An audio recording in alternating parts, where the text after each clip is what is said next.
BHP के कुछ नेताओं पे एफआईआर हुई है, उसे लेकर एक तरह से बड़ा वहाँ पे हंगामा दिख रहा है। उद्धव ठाकरे ने यहाँ तक कह दिया कि अगर आप औरंगजेब की कब्र हटाते हैं तो आपको नीतीश और चंद्रबाबू नायडू को बुला लेना चाहिए।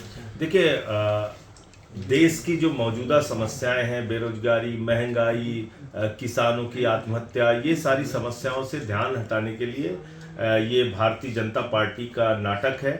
मैं पूछना चाहता हूँ मोदी जी से, अगर मुगलों की जितनी भी गुलामी की निशानियां हैं वो मिटाना चाहते हो तो लाल किला तोड़ो, फिर ताजमहल तोड़ो, जितने पुल उन्होंने बनवाए तोड़ो, जितनी सड़कें उन्होंने बनवाई तोड़ो। अरे भाई, ये 144 करोड़ लोगों की संपत्ति है 15 अगस्त 1947 में, देश की आज़ादी के बाद।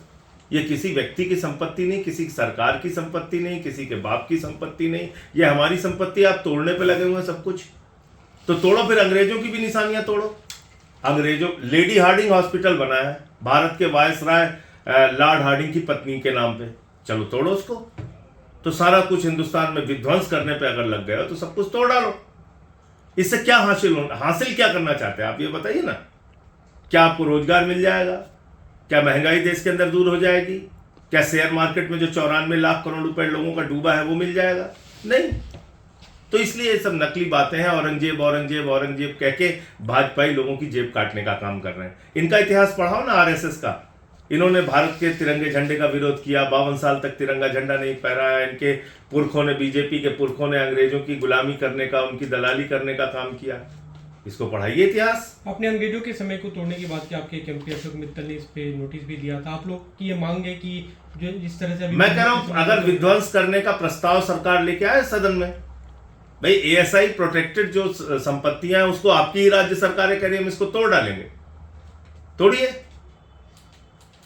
कुंभ पे कल प्रधानमंत्री ने अपनी बात रखी, लेकिन विपक्ष का ये सवाल है कि जो वहाँ पे लोगों की मौत है उस पर प्रधानमंत्री ने कुछ नहीं बोला।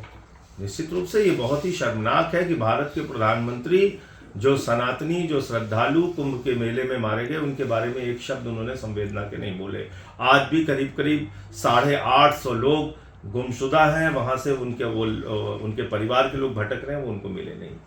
एक सवाल मणिपुर को लेकर जिस तरह की चर्चा चल रही है, अब कल खबर सामने आई कि 6 जजों को वहां पे भेजा जा रहा है स्थिति की पड़ताल करने।